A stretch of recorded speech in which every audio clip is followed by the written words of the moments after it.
لا حول ولا قوة إلا بالله العلي صلى الله عليك وآلك يا سيدي ويا مولاي يا خير خلق الله يا رسول الله. صلى الله وسلم عليك يا سيدي. زود الصوت شوية، الصوت هابط هنا. صلى الله وسلم عليك يا سيدي ويا مولاي وابن مولاي يا أبا عبد الله يا ابن رسول الله.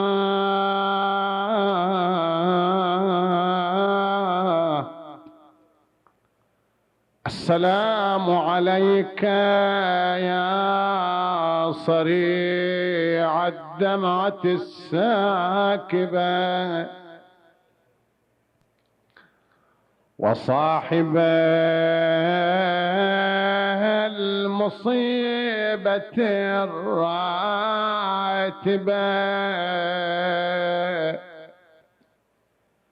يا مولاي يا مظلوم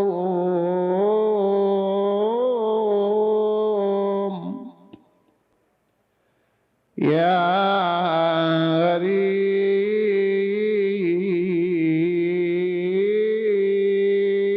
كربلاء ولهفته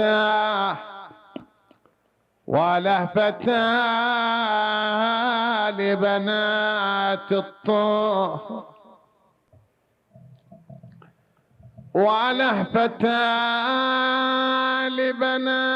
لبنات الطه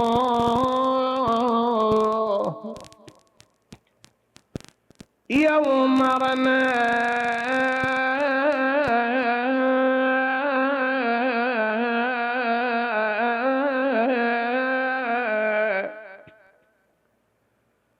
إلى مصارع قتلاهم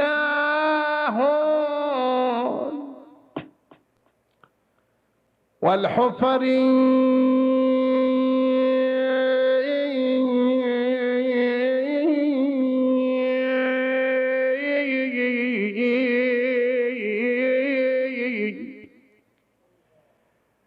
رمينا بالنفس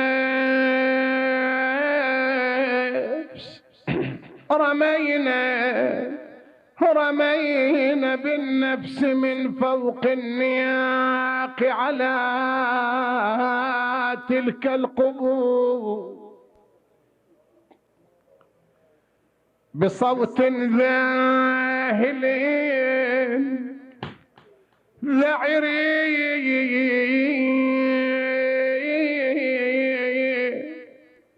فتلك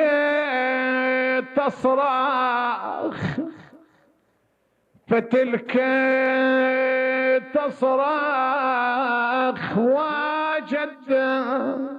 ضم صوتك الى صوتها. اي ليلة صيحة الليلة نذبة. الليلة ترتفع الاصوات امتداد لتلك الاصوات اللي ارتفعت في كربلاء يوم 20 صفر. وحسينا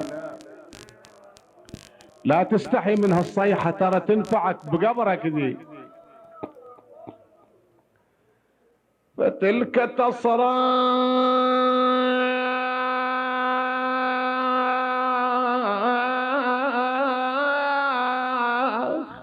وجدا وأبتا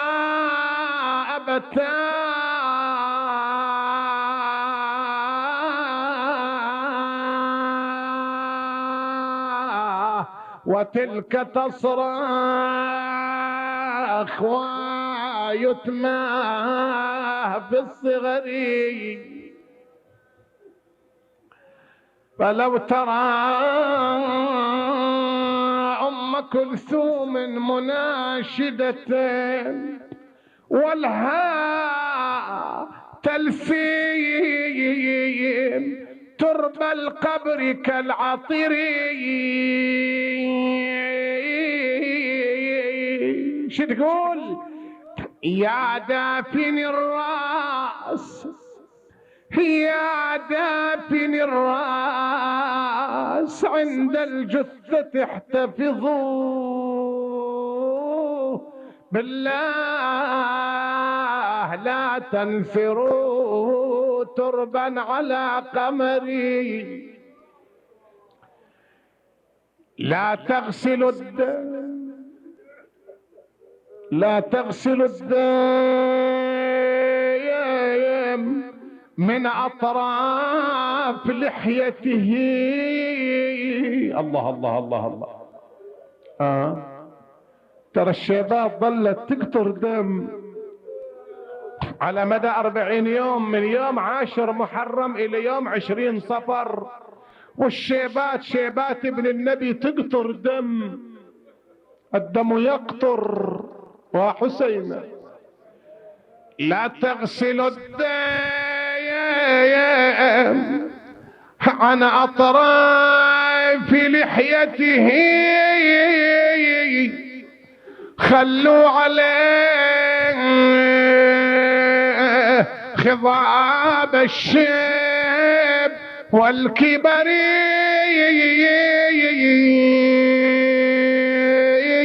لا تنزعوا أسهم في جسمه نبت حتى المثلث. وحسينا لا تنزعوا أسهم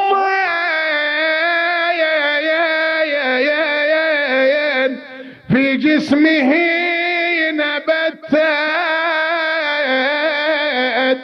خوفي يفيض دما يطمو على البشر.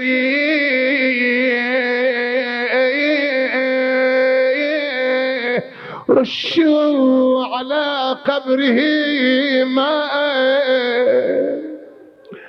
فصاحبه معطش بللوا أحشاه بالقطر.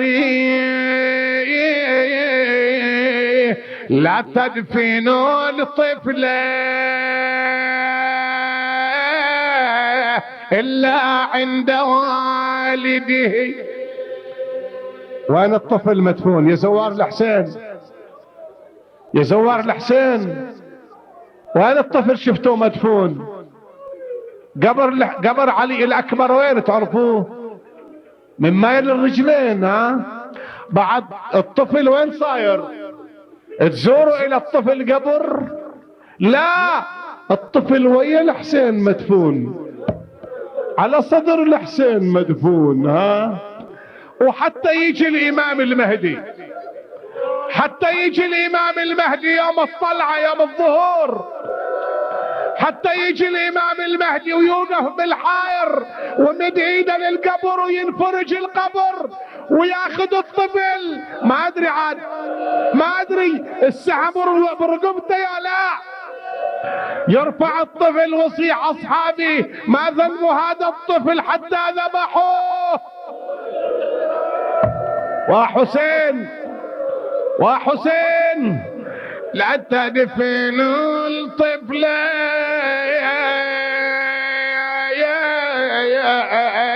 إلا عند والده، فإنه لا يطيق اليتم في الصغار. لا تدفنوا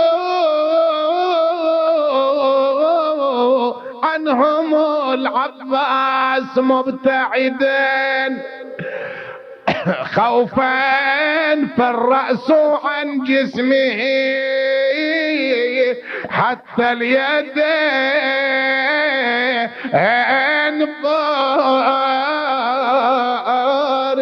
وحسينا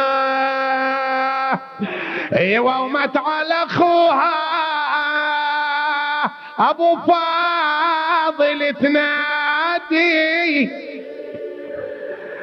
ومت على اخوها ابو فاضل تنادي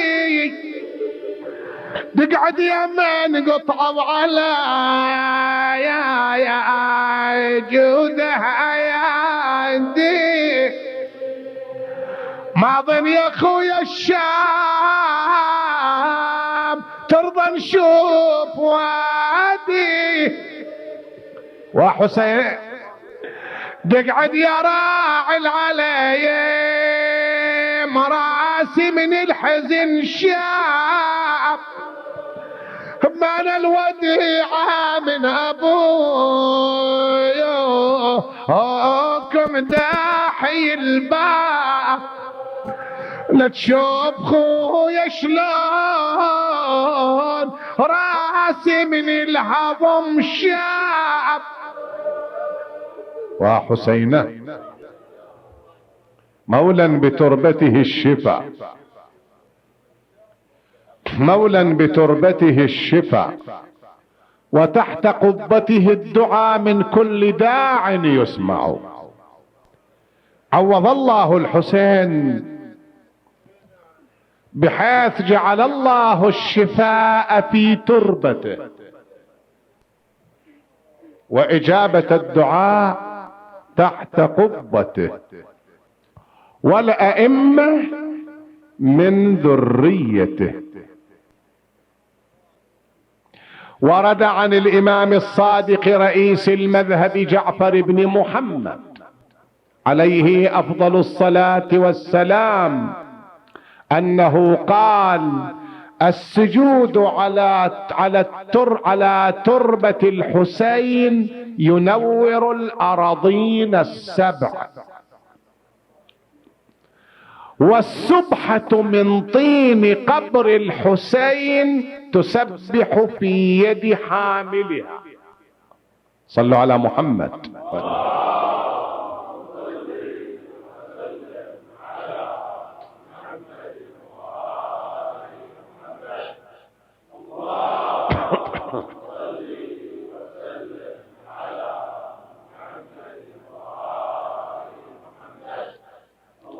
اللهم صل على محمد.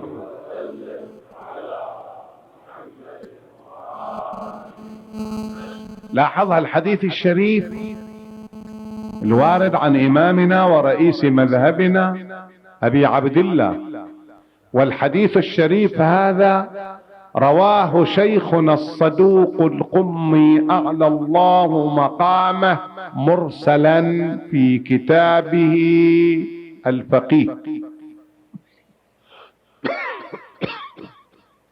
الحديث يقول السجود على التربة ينور الأراضين السبع. ايش قد ضخامة الأراضين السبع؟ وإذا السجود على التربة هالشكل.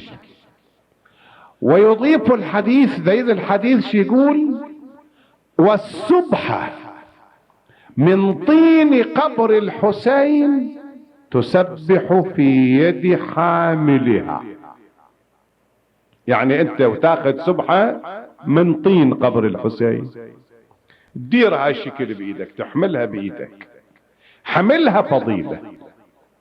لا بل كما يقول الحديث الشريف وقد رواه شيخنا الصدوق ان السبحة في ايد حاملها تسبح، هي تسبح في يد حاملها، يعني من دون ذكر، من دون ذكر تسبح في يد حاملها. وفي رواية معاوية بن عمار عن الإمام الصادق عليه السلام قال كان للإمام الصادق عليه السلام خريطة ديباج صفراء فيها من طين قبر الحسين، فإذا أراد الصلاة بسط تلك الخريطة ووضع عليها تلك الطينة للسجود. وفي رواية عن إمامنا أبي الحسن موسى بن جعفر الكاظم عليه السلام أنه قال: لا يستغني المؤمن عن خمس،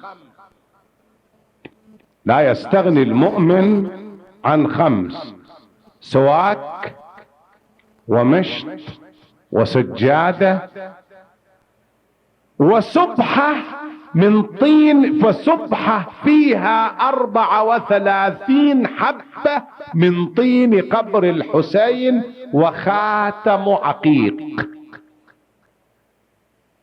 هذه مجموعة من الأحاديث الشريفة رواها الثقات الكبراء الأعلام. الحديث الأول اللي هو عن الإمام الصادق رواه الصدوق مرسلا عن الإمام الصادق في كتابه الفقيه. أما الحديثان، الحديث اللي هو عن معاوية بن عمار عن الإمام الصادق، والحديث الآخر الذي هو عن الإمام الكاظم، رواهما شيخ الطائفة العظيم شيخنا الطوسي محمد بن الحسن الطوسي أعلى الله مقامه في كتابه القيم مصباح المتهجد. هذه بعض وما أكثر الأحاديث الواردة في هذا المعنى عن أئمة أهل البيت صلوات الله عليهم. تعرفنا هذه الأحاديث الشريفة عظمة هذه التربة المقدسة، وما تحوي هذه التربة المقدسة من خصوصيات، وما لها من قداسة. ولا شك أن شرف المحل بشرف الحال، شرف المكان بشرف المكين. وعندنا شكل يقولوا المكان بالمكين. وما حب الديار شغفنا قلبي، ولكن حب من سكن الديار. زين. والأرض كما يقال لا تقدس أهلها، وإنما أهلها يقدسونها. كربلاء وغير كربلاء من المواضع ذات القداسة والخصوصية، لا شك أن هذه القداسة إلى ترجع لشيء، ترجع لسر قداسة المدينة، قداسة كربلاء، قداسة النجف مثلا، غير ذلك. هذه شلون صايرة بما لمن حل بها من قداسة، ما حل بها من قداسة. واحنا نعرف من القرآن الكريم شلون احترام بعض البقاع. اخلعنا عليك، هذا خطاب شنو؟ موجه لمن؟ للكليم موسى بن عمران على نبينا وآله وعليه أفضل الصلاة والسلام. خطاب موجه إلى من باريه، من ذي العزة جلت قدرته. اخلعنا عليك، ليش؟ إنك بالوادي المقدس، إنك بالوادي المقدس. يعني هالوادي المقدس من حقه أن تخضع، من حقه التواضع، من حقه أن تجله عن وطئه بالنعل. ولهذا المرحوم المقدس الشيخ التاروتي، شيخ حسن التاروتي الله يتغمد بواسع الرحمة، في عينيته الشهيرة إذا لمعت نار طور الغري، يعني هذا في طليعة روائع الشعر ذي في الإمام الحسين قصيدة التاروتي دي، بل إذا لمعت نار طور الغري فأنت بوادي طوى فاخلعي، فصل وسلم وصل واستلم لقدس أبي الحسن الأنزعي. وصل على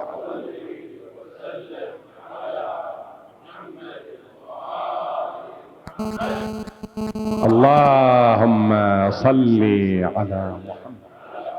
اللهم صل على محمد.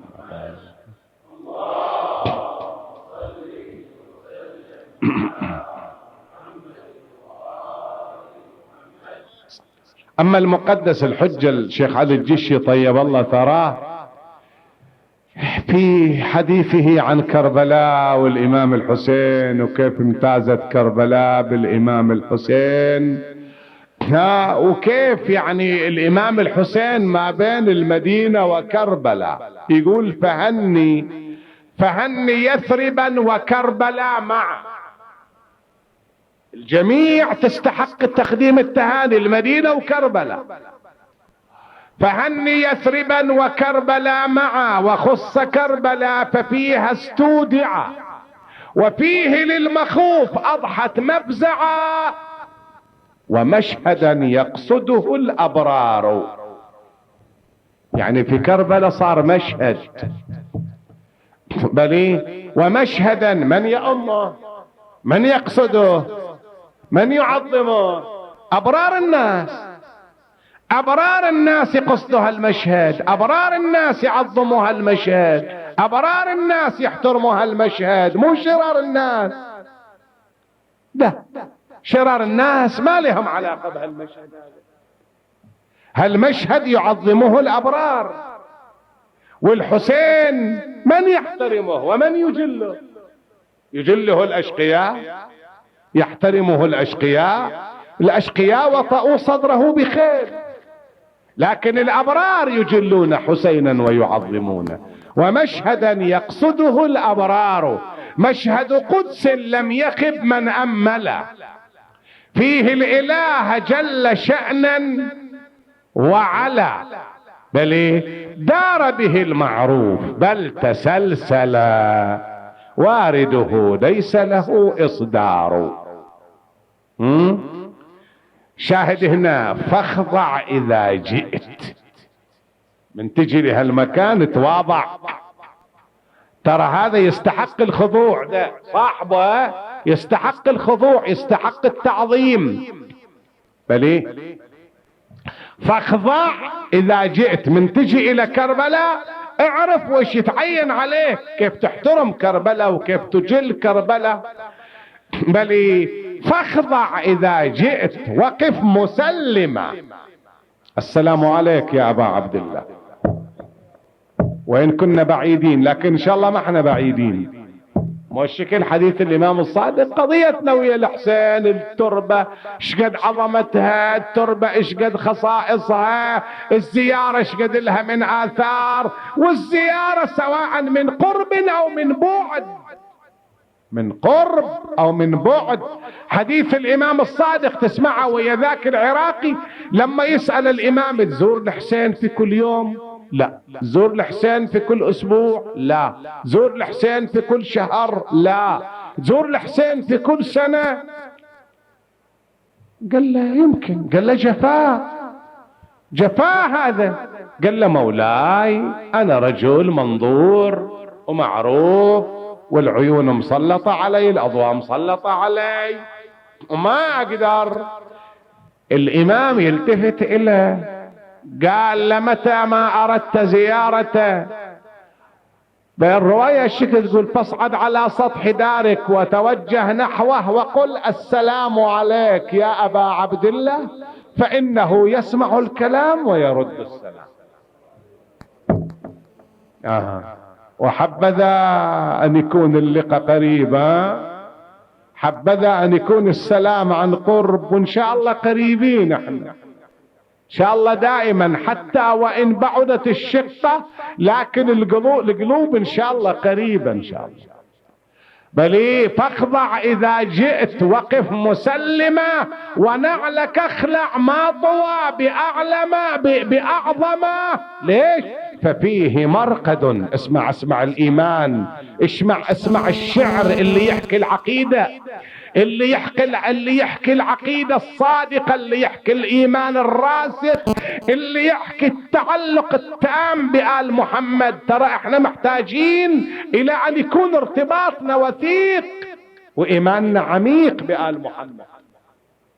إيماننا محتاجين إلى أن يكون عميق بآل محمد، وارتباطنا يكون وثيق بآل محمد.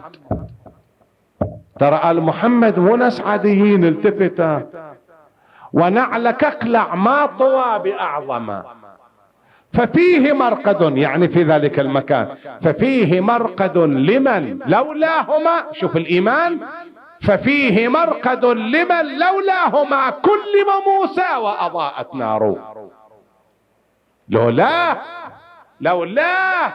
لولا صاحب هذا المكان ما كلم الكليم، ولا أضاءت النور من جانب الطور، ولا أضاءت النار من جانب الطور. بل هم النور نور الله. علة التكوين دولة، علة التكوين هم النور نور الله جل جلاله، هم التين والزيتون والشفع والوتر، فلولاهم لم يخلق الله آدما ولا كان زيد في الأنام ولا عمرو. مليه معت وقارب الخطى وفي المشي اقصدي، ففيه مشهد لمن لولاهما كلم موسى وأضاءت نار، وقارب الخطى وفي المشي اقصدي، فخطوة بحجة أو أزيد بل فضلها للناس لم يحدد. صلى الله على الحسين. وإن شاء الله إلى جانب الحسين احنا إن شاء الله من أشياع الحسين وأتباعه، وهالخصائص هذه تصورها واعتقادها ما يكون بعيد علينا أو صعب علينا. نسأل الله أن يثبتنا، نسأل الله أن يثبتنا على ولاية محمد وآل محمد. هنيئا لك يا جابر، هنيئا لك، هنيئا لك يا جابر. هاي زيارة الأربعين، هذه من العلامات في حديث الإمام العسكري، من علامات أهل الإيمان زيارة الأربعين. 5 من علامات المؤمنين، ويعد منها التختم في اليمين، الجهر ببسم الله الرحمن الرحيم، تعفير الجبين، صلاة 51، وزيارة الأربعين. متى زيارة الأربعين؟ يعني زيارة الحسين يوم 20 صفر، في اليوم 20 من شهر صفر، هذه زيارة الأربعين.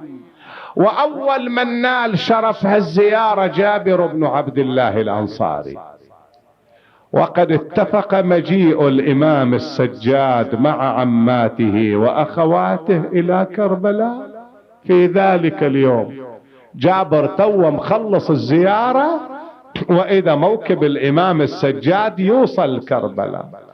يقول عطية العوفي: وردنا كربلاء في اليوم 20 من شهر صفر، أنا وجابر بن عبد الله الأنصاري وجماعة من بني هاشم.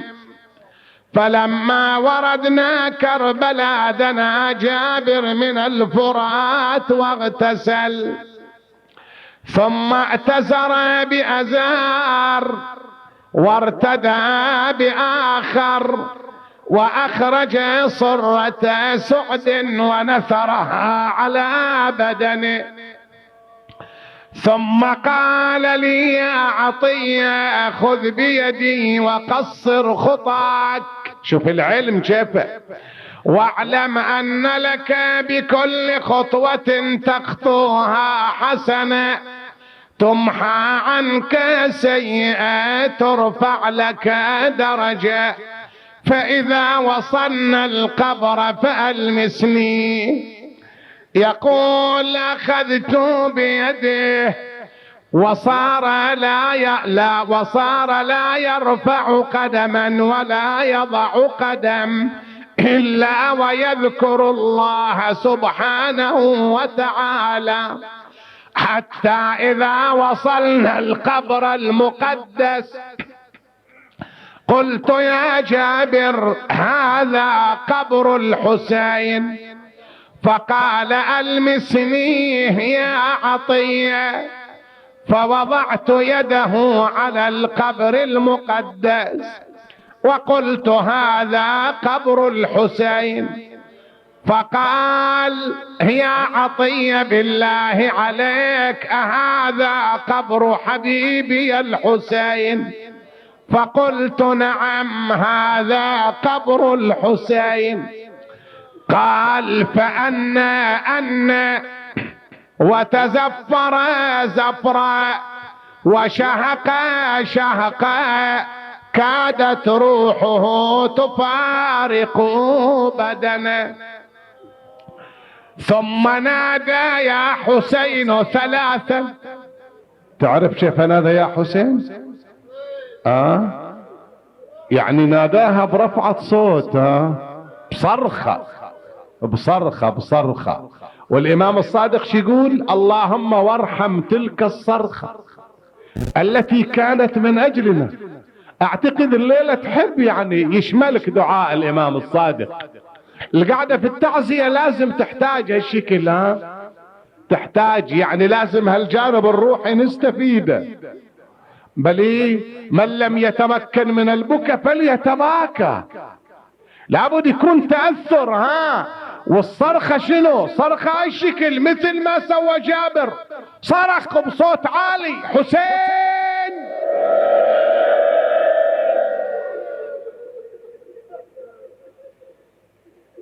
كاد يموت، يقول كاد يموت، ثم صرخ حسين، وعاد الثالثة وصرخ حسين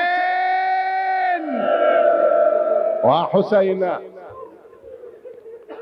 ثم قال حبيب لا يجيب حبيبه وعنا لك والجواب، وقد شخبت أوداجك على أثباجك وفرق بين بدنك ورأسك. ثم قال وما لك لا تكون كذلك، وقد غلتك كف سيد المرسلين وربيت في حجور المتقين ورضعت بالإسلام وفطمت بالإيمان، فطبت حيا وطبت ميتا، غير أن قلوب المؤمنين ليست بطيبة لفراقك. الطيب القلوب، طيب القلوب، والحسين محزوز الراس من القفا. القلوب الطيب والحسين تجول عليه خيول الأعداء. الطيب القلوب والطغاة تعلوه بالبواتر والخيول تطأه بالحوافر.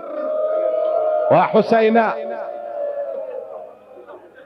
غير أن قلوب المؤمنين ليست بطيبة لفراقك ولا شك في الخير لك. ثم قال وأشهد أنك مضيت على ما مضى عليه أخوك يحيى بن زكريا. ثم زار الشهداء السعداء، ولما أكمل زيارته وانتهى من مراسيم الزيارة قال خذوني نحو أبيات كوفان. يقول أخذت بيده وإذا بسواد مقبل علينا من ناحية الشام. قلت يا جابر أرى سوادا مقبلا من ناحية الشام.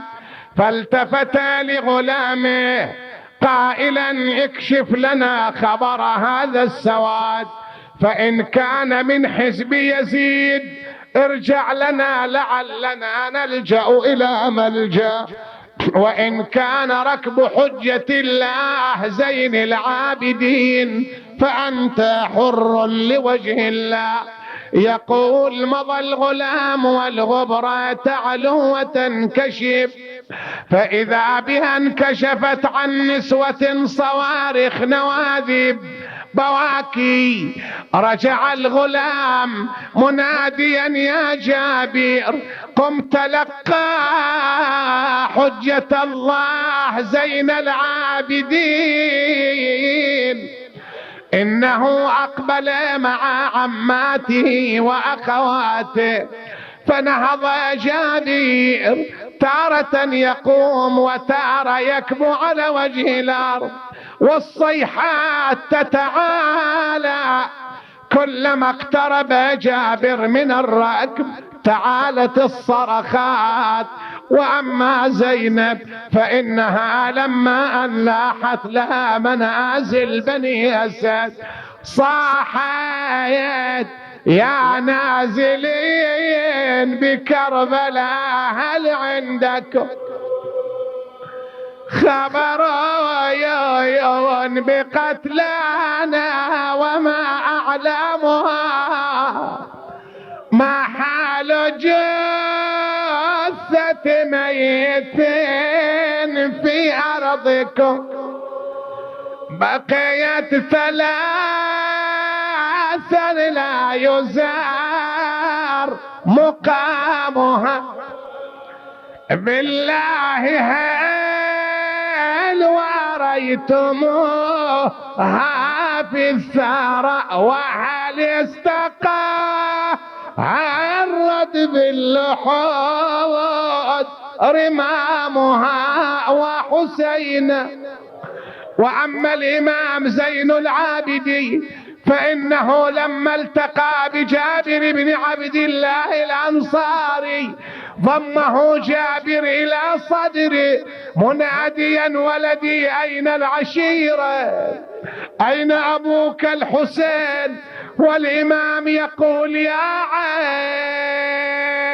عم لا تسأل قتلوا رجالنا ذبحوا أطفالنا.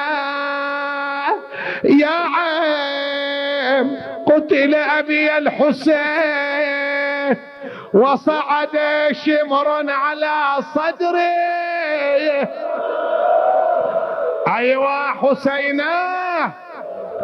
وأما زينب فإنها وقعت على القبر المقدس، ويما نظرنا النسوة تلك القبور تهاوين من على ظهور النيام، وزينب على القبر المقدس تنادي أخي أخي حسين قم تلقانا.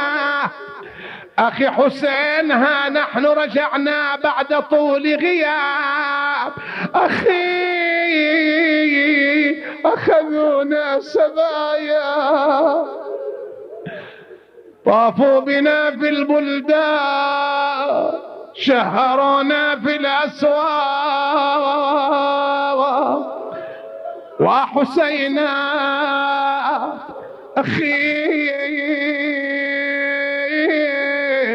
أدخلونا على يزيد مربقين بالحبال.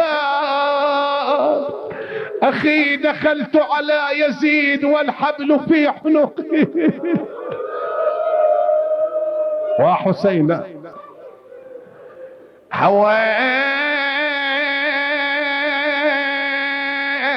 هويت على القبر والمدمع تهل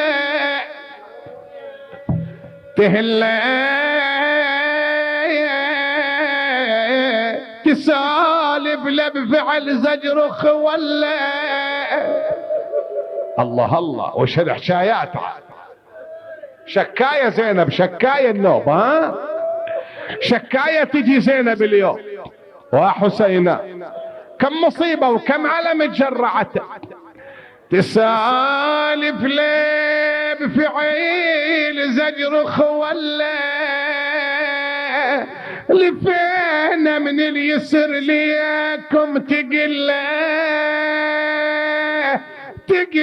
قوم نصوب لعيالكم خيب يا ابو علي. لفينا من اليسر للغاضرية يا اخويا ضيوف عندك هالمسية. يا ابو السجاد عندي لك شكية. وش الشكوى؟ وش بتشتكي زينب؟ يا ابو السجاد عندي لك شكية لابونا يزيد بالديوان شتايم. يا خويا هاي ما كانت على البال على البال على البال أطب المجلس وبزنود الأحبال. جاءونا بحبل فربقونا جاءونا بحبل فربقونا ومثل جلب الأغنام جلبونا. وكان الحبل من عنقي إلى عنق عمتي زينب وأم كلثوم وباقي البنيات وحسين. يا خويا هاي ما كانت على البال على البال على البال على البال أطب المجلس وبزنود الأحبال. يا ابو علي اي والله أطب المجلس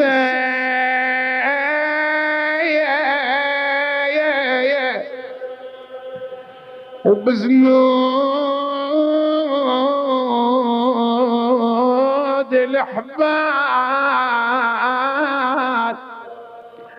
بزنود الأحبال راسك بالطشت وتشوف العيال وتشوف العيال بيده العود ويوسم المبسم. اي والله بيد العود ويوسم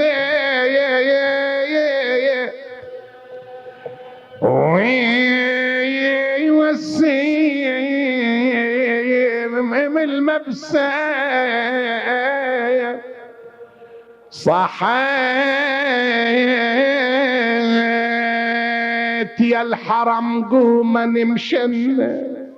وين تقصد زينب؟ وين تروح؟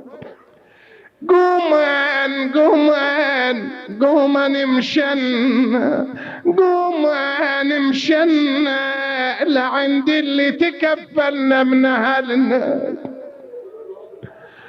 اي والله نريد يقوم ويردنا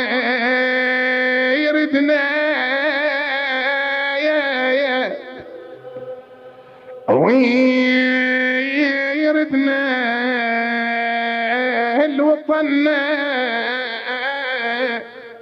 مثل ما جابنا وبينا توزن.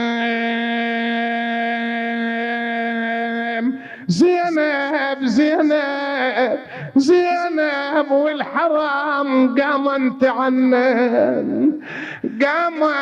عنن الشياط العلقم وعالقبر قعدن. اي والله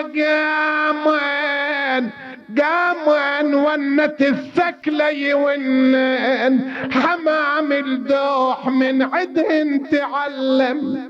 اسمع زينب وشكايتها الى ابو الفضل العباس. يا ابو فاضي تصيح بقلب معلوم معلوم معلوم معلوم معلوم لفعنا من اليسر يا مقبرك اليوم. اي والله شسالب لك يا خويا السوى والقوم، السوى والقوم اعادي والعدو هيهات يرحم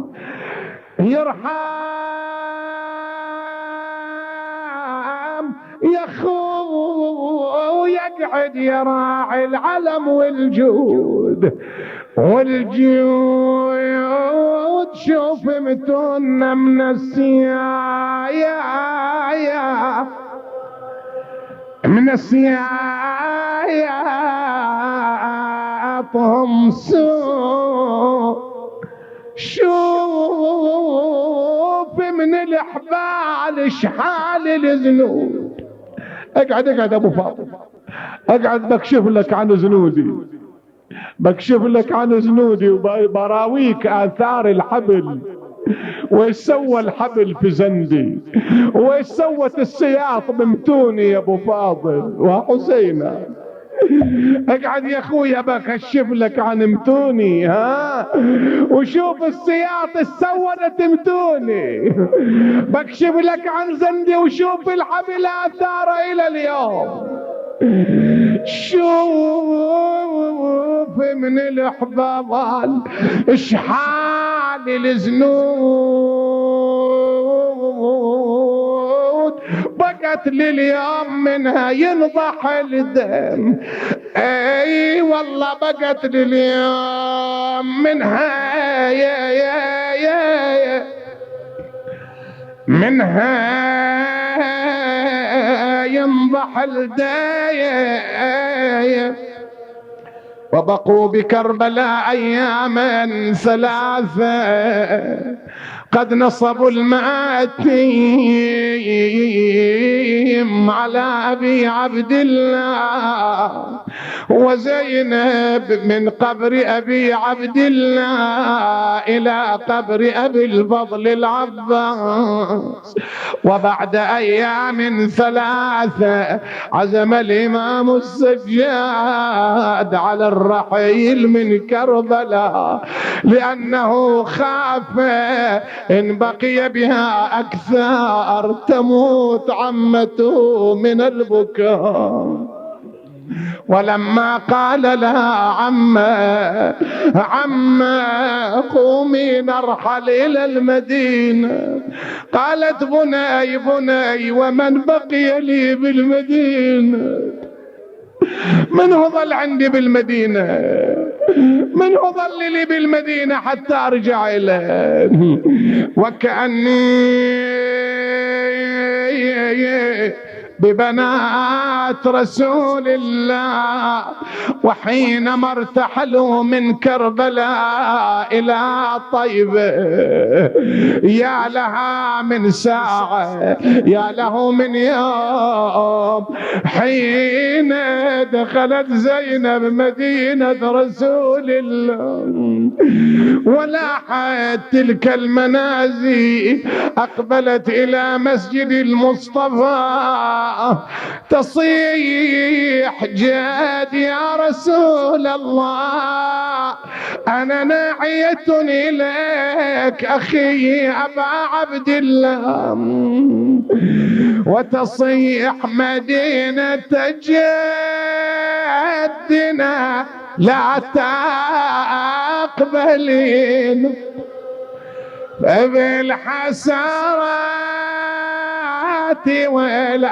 والأحزان جينا خرجنا من كبل أهلنا جمعا رجعنا لا رجال ولا بنين يا مظلوم يا غريب يا حسين وحسين. الله يساعد عاد محمد بن الحنفية من اسمع الضوضة مرتفعة في المدينة. هذه المدينة تموج بالصيحة يا غلمان هاي المدينة تموج بالصيحة يا غلمان هاي المدينة تموج بالصيحة يا غلمان، قلبي تراه ذاب من حنلة النسوان، قلبي تراه ذاب من حنلة النسوان. هاي المدينة تموج بالصيحة يا غلمان، هاي المدينة تموج بالصيحة يا غلمان. هاي شطر بس، هاي المدينة تموج بالصيحة يا غلمان، هاي المدينة تموج بالصيحة يا غلمان، هاي تموج بالصيحة، هاي المدينة تموج، هاي المدينة مقبوضة للبر كله، وهاي النساء اللي تصيح ما ادري ايش رايح له، هذه تجر ونا وذي تسحب طفله، هذه تجر ونا وذي تسحب طفله، واسمع حريم تصيح وفجعة الشبان، واسمع حريم تصيح وفجعة الشبان. هاي المدينة، هاي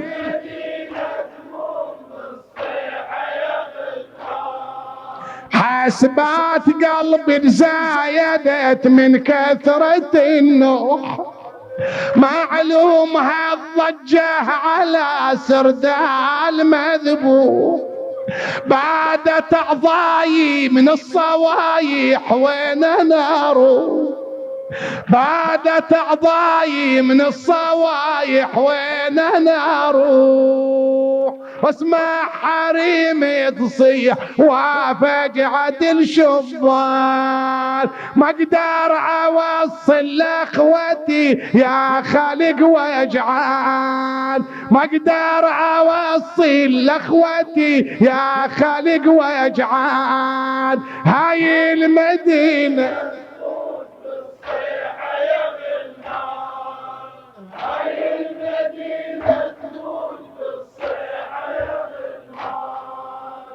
يا علي، كشفوا خبرهم زلزلتني ضجت الناس،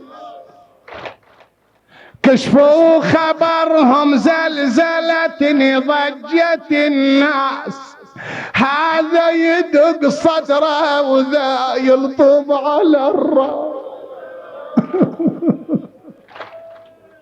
كشفوا خبرهم زلزلتني ضجت الناس، هذا يدق صدره وذا يلطم على الراس، مدري فقد الاكبر علي لو راح عباس، مدري فقد الاكبر علي لو راح عباس، مدري من اللي فاقدين شبول عدنان، مدري من اللي فاقدين شبول عدنان. هاي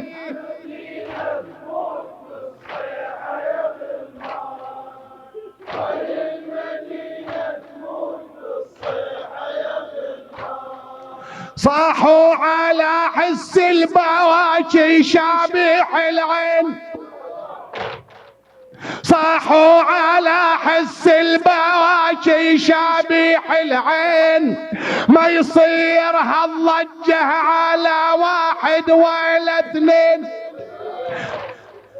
صاحوا على حس البواكي شابيح العين، ما يصير هالضجة على واحد ولا اثنين، وان صادق ظني هالبيجة كلها على حسين، وإن صادق ظني هالبيشة كلها على حسين، وإن كان راح حسين ما تسكن هالأوطان. هذا ضاع عنهم سود منشورة أعلامه، لا حد يقل الحمد لله على السلامة، لا حد يقل الحمد لله على السلامة. وحسين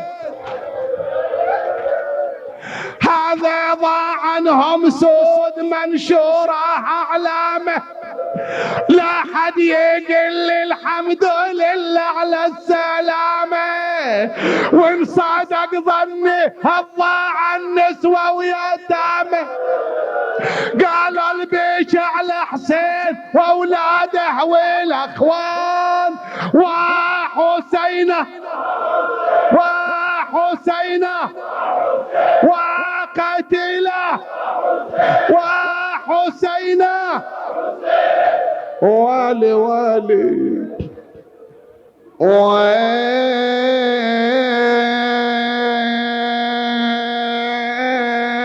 ويلي لا تغمض يا عين،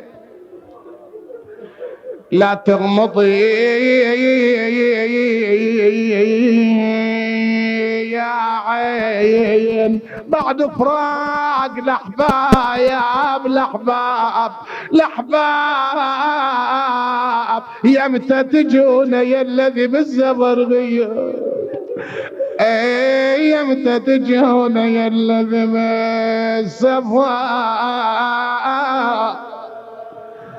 بالسفر أرغيا حسين بعدك لا نعيش. يا الله